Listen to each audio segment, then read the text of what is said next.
السلام علیکم پیارے ساتھیوں. کہا جاتا ہے بہو کبھی بیٹی نہیں بن سکتی ہے، لیکن کیا ہم واقعی بہو کو اپنی بیٹی بنانا چاہتے ہیں؟ ایک پیاری سی لڑکی کی ہے یہ کہانی جس نے اپنے سسرال کو اپنا گھر سمجھا. کیا ہوا پھر؟ یہ جاننے کے لیے ہماری اس ویڈیو کو مکمل سنیے گا. اس سے پہلے ہمارے چینل سعیدہ وائس کو سبسکرائب کر دیں. ویڈیوز کے نوٹیفیکیشنز کے لیے بیل کو ضرور دبائیے. مجھ سے نہیں ہوتی اتنی خدمتیں، زینی یہ کر دو، زینی وہ کر دو، اب دوست آ رہے ہیں چائے بنا دو، پانی پلا دو، کمرے کی ڈسٹنگ کر دو. زینی نہ ہوئی، بے دام غلام ہو گئی. مجھ سے نہیں ہوتے یہ سب کام، بیگم لے آؤ اپنی. وہ کوڑا جواب دے کر پھر سے مووی دیکھنے میں مگن ہو گئی. بیگم تو تمہیں یہاں سے نکالنے کے بعد ہی آئے گی، کیونکہ امی نے صاف لفظوں میں کہہ دیا ہے پہلے تمہیں رخصت کریں گی، بعد میں بہو گھر میں قدم رکھے گی. ورنہ میرا تو دل چاہتا ہے کہ جلدی سے اس گھر میں تمہاری ایک عدد بھابھی جلوہ افروز ہو جائے اور میں اپنے ساتھ ساتھ تمہاری بھی خوب خدمت کرواؤں. مگر وائے حسرت، فی الحال تو مجھے اپنی پیاری بہنا کی ہی منت سماجت کرنی ہے. وہ بھائی ہو کر اس سے منت سماجت کر رہا تھا تو اس پر اس کو ترس آ گیا. اسے گھرتے ہوئے کچن کا رخ کیا. ادھر زینی نے گریجویشن مکمل کی، ادھر چھوٹی خالہ اس کا رشتہ لیے نازل ہو گئی. خالہ کے پڑوس میں بڑی اچھی فیملی رہتی تھی. لڑکا وکیل تھا اور والد آفیسر تھے. چھوٹی بہن بھائی ابھی پڑھ رہے تھے. رشتہ ہر لحاظ سے اچھا تھا اور وہ فوراً بڑی بہن کے گھر زینی کا رشتہ لے کر پہنچ گئی اور انہیں ہر طرح سے قائل کرنے لگی. آرزو کی بھی ان لوگوں سے 2-4 بار بہن کے گھر ملاقات ہو چکی تھی اور انہیں بھی وہ ہر لحاظ سے ٹھیک لگے تھے. اسی لیے فوراً شوہر سے بات کی اور چٹ منگنی پٹ بیاہ والا معاملہ ہو گیا. زینی کے آگے پڑھنے کے سارے منصوبے دھرے کے دھرے رہ گئے. بس ذہن میں ماں کا ایک جملہ لیے خوشی خوشی شوہر کے گھر میں قدم رکھا کہ بیٹی اب تم جہاں جا رہی ہو گھر کو اپنا ہی گھر سمجھنا. تمام فکر و پریشانیوں کو ایک طرف رکھ کر وہ اپنے نئے گھر میں داخل ہو چکی تھی. نیا گھر، اپنا گھر جس کو وہ خوشیوں کی آماجگاہ سمجھ کر چلی جا رہی تھی. ساس سسر کی اپنائیت، چھوٹی نند کا ساتھ، دیور کی شرارتیں اسے منفی رویوں کی طرف سوچنے ہی نہیں دیتے. سب سے بڑھ کر روہیل کا خوبصورت ساتھ جس کی ہمراہی میں اسے دنیا حسین تر دکھائی دیتی. 2 مہینے کا عرصہ پلک جھپکتے گزرا. روہیل نے اسے خوب گھمایا پھرایا، اس کی چھوٹی چھوٹی فرمائشوں کو فرض اولین کی طرح پورا کیا. اس کے خوبصورت محبت میں ڈوبے ہوئے جملے، زندگی بھر خوش رکھنے کے وعدے، مخمور نگاہیں، دن بھر اس کے ہونٹوں پر مسکان بکھیرے رکھتے. پتہ نہیں کیسی لڑکیاں ہوتی ہیں جو سسرال کو قید خانہ اور سسرالی رشتوں کو بوجھ سمجھتی ہیں. میری دوست اقرا کی شادی میری شادی سے کچھ عرصے پہلے ہوئی ہے، مگر ہمیشہ زبان پر شکوے ہی رہتے ہیں. مجھے تو اس کی باتیں زہر لگتی ہیں. ایک نمبر کی جھوٹی لڑکیاں ہوتی ہیں جو اپنے سسرال کی خامیوں کو ہی موضوع بنا کر رکھتی ہیں اور خوب چرچے کرتی ہیں. وہ روہیل کے سینے پر سر رکھے اپنے خیالات کا اظہار کر رہی تھی اور وہ اس کے بالوں کو سہلاتے ہوئے اس کی معصوم باتوں پر مسکرائے جا رہا تھا. کب باتیں کرتے کرتے وہ نیند کی وادیوں میں گم ہو گئی، اسے پتہ ہی نہیں چلا. شادی کے 2 مہینے بعد کھیر پکائی کی رسم ادا کی اور شائستہ خاتون کچن بہو کے سپرد کر کے کھانا پکانے کی جھنجھٹ سے آزاد ہو گئی. لو بھئی زینی، یہ گھر یہ کچن اب تمہارا ہے، اپنا گھر سمجھ کر اسے سنوارو، سب تمہارے ہاتھ ہے. ساس کے منہ سے یہ فکریں سن کر اس کا سیر و خون بڑھ گیا، چہرے پر خوشی دمکنے لگی. اتنے بڑے گھر کی مالکن صرف میں ہوں، یہ میرا اپنا گھر ہے، یہاں میری مرضی چلے گی، جو دل چاہے پکاؤں، جب دل چاہے اس کی سیٹنگ بدلوں، کیونکہ یہ میرا گھر ہے. خوشی سے سرشار اس نے شائستہ خاتون کے ہاتھ چوم لیے اور وہ دھیمے سروں میں مسکراتی اپنے بیڈ روم کی طرف ہو لی. اپنے گھر کا خوبصورت احساس لیے وہ خوابوں کے محل میں سفر کر رہی تھی کہ روہیل نے اسے جھنجھوڑ کر اٹھا دیا. زینی اب اٹھ بھی جاؤ، ناشتے کی ٹیبل پر سب تمہارا انتظار کر رہے ہیں. مجھے ابھی ناشتہ نہیں کرنا، مجھے نیند آ رہی ہے، میں بعد میں کر لوں گی. نیند سے بوجھل آواز میں اپنا فیصلہ سنا کر وہ پھر سے نیند کی لپیٹ میں جانے لگی تو روہیل نے اس کا ہاتھ پکڑ کر اسے اٹھا کر بٹھا دیا. میڈم، آپ کے ناشتے کی بات نہیں کر رہا، میں سب لوگ جو میرے گھر والے ہیں ان کی باتیں کر رہا ہوں. وہ انتظار کر رہے ہیں تمہارا ناشتے پر، مگر ناشتہ تو امی بناتی ہیں. امی بناتی تھیں، تمہیں شاید یاد نہیں، کل امی نے تمہیں باور کروا دیا تھا کہ یہ گھر اب تمہارا ہے، اب اس گھر کی تمام ذمہ داری تمہاری ہے. اٹھو جلدی سے ناشتہ بناؤ، پہلے ہی دن سب کے سامنے شرمندہ کروا دیا۔ ناراض لہجے میں کہتا ہوا وہ کمرے سے نکل گیا۔ جیسے تیسے کر کے سب کو مطلوبہ ناشتہ کروا دیا اور سب کچھ ناراضگی اور خفگی لے کر وہاں سے چلے گئے۔ اس نے شکر کا سانس لیا کہ اب اپنے کمرے میں سکون سے نیند پوری کروں گی، لیکن یہ کیا؟ بیٹا جلدی سے صفائی کا کام کر کے فارغ ہو جاؤ، ورنہ لنچ بھی ناشتے کی طرح لیٹ ہو جائے گا۔ مگر امی، صفائیوں کے لیے تو بشرا یعنی ملازمہ آتی ہے نا؟ بشرا آتی تھی مگر اب نہیں آئے گی، میں نے اسے کل فارغ کر دیا ہے۔ سارے گھر کا کوڑا کرکٹ کونوں خدروں میں ہی کر دیتی ہے، بالکل بھی صفائی سے کام نہیں کرتی۔ وہ تو مجبوری میں اس سے کام لینا پڑتا تھا، اب تم آ گئی ہو نا، اپنے گھر کو سنبھالو، سلیقے اور صفائی سے اس کو چمکاؤ، پتہ چلے کہ بہو نے اپنے گھر کو کیسا سنوار کر خوبصورت بنا دیا ہے۔ سدرا کے کمرے کی ڈسٹنگ اچھی طرح کر لینا، پتہ ہے نا کتنی نفاست پسند ہے، بے ترتیبی اسے ہرگز گوارا نہیں ہے۔ باقیوں کی تو چلو خیر ہے۔ وہ حکم صادر کیے جا رہی تھی اور وہ حیران پریشان منہ کھولے ان کی باتیں سن رہی تھی۔ اور ہاں، کھانے میں اپنے ابو کے لیے مونگ کی دال کی پتلی سی کھچڑی بنا دینا، ان کو پسند ہے۔ باقی سب کے لیے چکن بنا لینا۔ چپاتی بالکل نرم اور پتلی ہونی چاہیے، ورنہ اشر کا موڈ آف ہو جائے گا۔ سب کی پسند ناپسند سے آگاہ کر کے وہ اپنے کمرے میں جا چکی تھی اور وہ اپنے گھر کو سنبھالنے کے چکر میں ایسی گھن چکر بنی کہ اپنے آپ سے بیگانہ ہو گئی۔ گھر کی صفائی ستھرائی، آرائش، فرمائشی کھانے پکاتے پکاتے وہ ہلکان ہو کر رہ گئی۔ کتنے دن بعد وہ 2 دن کے لیے میکے میں رہنے آئی۔ ماں کی گود کا لمس اسے نیند کی وادیوں میں لے گیا تو آرزو اس کے ماتھے پر بوسہ دے کر اس کی پسند کا کھانا بنانے چل پڑی۔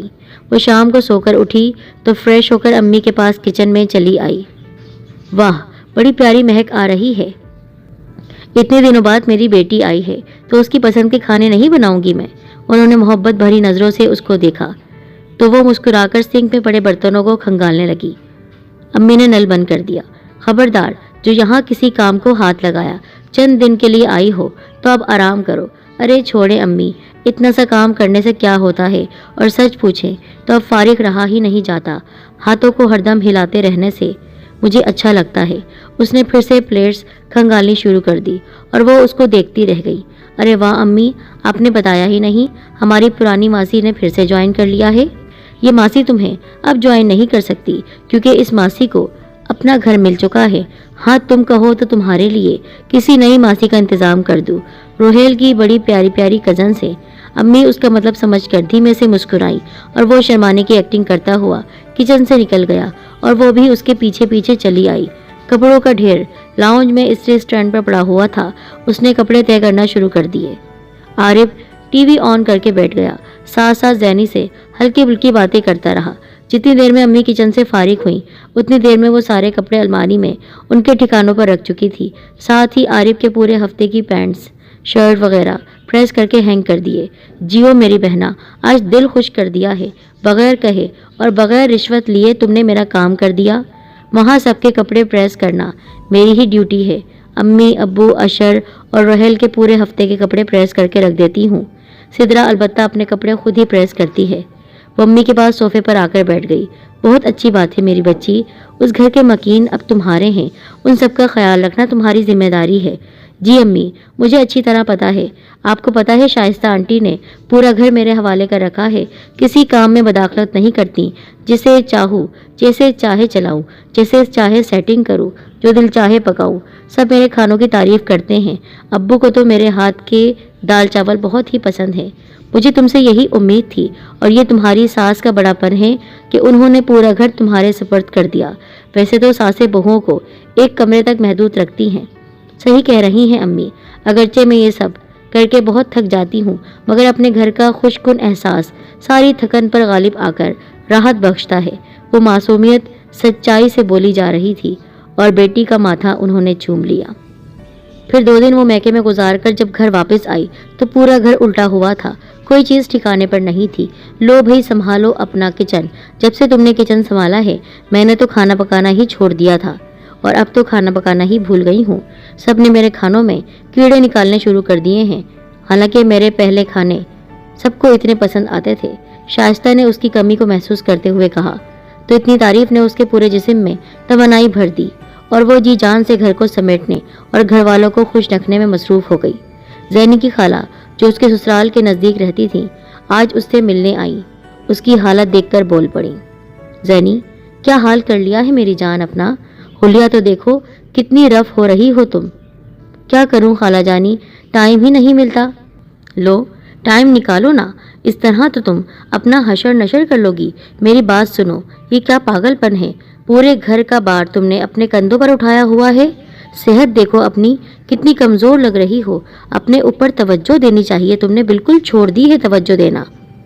اتنے قریب رہ کر ہفتوں تم اپنی شکل نہیں دکھاتی، اگر میں بھی نہ آؤں تو تمہیں یہ بھی یاد نہ ہو کہ میری ایک خالہ پڑوس میں رہتی ہیں۔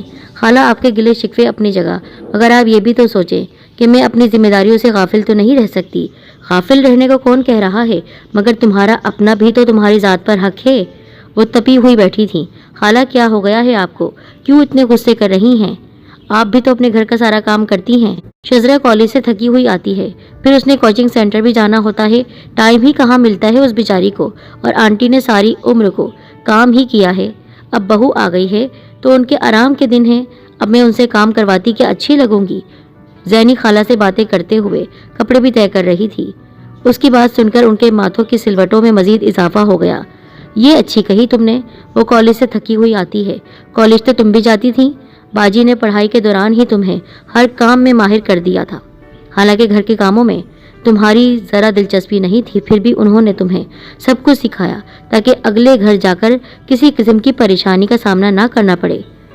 اس کی ماں کو اس کی کوئی فکر نہیں ہے، وہ کوئی کم عمر بچی نہیں ہے۔ خالہ کی بات سن کر اس نے چپ سادھ لی، لگتا تھا وہ آج خوب دل کی بھڑاس نکال کر ہی دم لے گی، سو وہ بولتی رہی اور وہ چپ چاپ سنتی رہی۔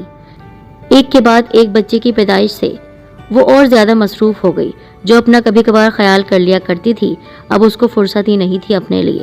شزرہ کی شادی ہوئی تو آئے روز اس کے میکے میں آمد حال سے بحال کر دیتی۔ شائستہ بیگم کا حکم ہوتا کہ میری بچی کے آنے پر کسی چیز میں کوئی کمی نہ رہے، اور وہ اس کمی کو پورا کرنے کے لیے اپنی پوری جان لگا دیتی۔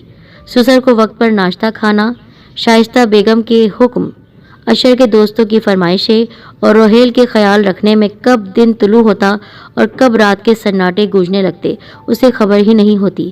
بچوں کو بھی وہ مکمل وقت دے رہی تھی، ہاں اگر نظر انداز ہو رہی تھی تو وہ اور اس کی ذات، اور اسے اپنی کوئی پرواہ نہیں تھی۔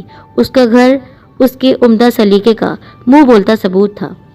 شزرہ کی طبیعت کچھ دنوں سے ناساز تھی، وہ میکے رہنے آئی ہوئی تھی۔ صبح سے بھابھی سے فرمائشی پروگرام شروع ہوتا تو رات تک جاری رہتا۔ زینی کی پیشانی پر بل نہیں آتا تھا، بلکہ وہ مسکراتی ہوئی نند کی خدمتوں میں لگی رہتی۔ اس کے ہاتھ مشین کی طرح چل رہے ہوتے۔ کبھی کبھی وہ اپنے آپ پر حیران ہوتی کہ شادی سے پہلے اتنی سست اور کامچور لڑکی کہ سسرال آ کر کیسی بجلی بھر گئی ہے مجھ میں، سب کام منٹوں میں کر دیتی ہے، کوئی پریشانی نہیں، کوئی نخرہ نہیں۔ یہ سب امی کی تربیت کا نتیجہ ہے، ان کی نصیحتوں اور سوچ نے میرے ذہن اور دل پر قبضہ کر رکھا ہے۔ میں کبھی اپنی ماں کی تربیت پر حرف نہیں آنے دے سکتی۔ امی نے مجھے پورے مان اور بھروسے سے اپنے گھر سے بھیجا ہے، اپنی خدمت گزاری اور سلیقہ مندی سے سب کے دل جیت لوں گی، اور واقعی مجھ سے آج سبھی خوش ہیں۔ کبھی گھر میں لڑائی کی فضا قائم نہیں ہوئی، روحیل کو مجھ سے کبھی کوئی شکایت ہی نہیں ہوئی۔ سب کو میرا کام پسند آتا ہے، کسی کو مجھ سے کوئی شکوہ کوئی گلہ نہیں۔ کتنی خوش نصیب ہوں میں کہ مجھے قدر کرنے والا سسرال ملا۔ امی کے لبوں سے وہ اکثر یہ جملے سنا کرتی تھیں، عورت کا گھر صرف گھر والے سے نہیں، گھر والوں سے ہوتا ہے۔ مرد تو صبح کا گیا رات کو گھر میں گھستا ہے، لڑکی کو رہنا تو سسرال والوں کے ساتھ ہوتا ہے۔ اسے ہمیشہ گھر والوں سے بنا کر رکھنی چاہیے تاکہ گھر میں کسی قسم کی رنجش جنم نہ لے، اور اس کی ذات سے دوسرے بھی سکون میں رہیں اور وہ خود بھی ذہنی طور پر پرسکون رہے۔ اگر لڑکی ذہنی طور پر پرسکون ہوگی تو مرد بھی ذہنی اذیت سے بچا رہے گا، زندگی خوشگوار ماحول میں گزرے گی اور اس کا اثر آئندہ نسلوں پر پڑے گا۔ وہ امی کی بات یاد کر کے مسکراتی ہوئی شزرہ کے کمرے کی طرف جا رہی تھی تاکہ رات کے کھانے کے بارے میں اس سے پوچھ سکے کہ وہ میری پیاری نند رات میں کیا کھانا پسند کرے گی۔ تبھی اس کو شزرہ کی آواز آئی۔ شادی کے بعد جب میں یہاں سے گئی تو چند دن بعد فرحان کی امی نے مجھ سے میٹھے کی رسم کے بعد چابیاں میرے ہاتھ میں تھما دی کہ لو بھائی، آج سے یہ گھر تمہارا ہے، سنبھالو اپنا گھر۔ لیکن میں نے بھی عقل مندی دکھائی اور چابیاں واپس ان کے ہاتھوں میں دے دی۔ امی آپ اس گھر کی بڑی ہیں، ساری عمر اس گھر میں گزاری ہے،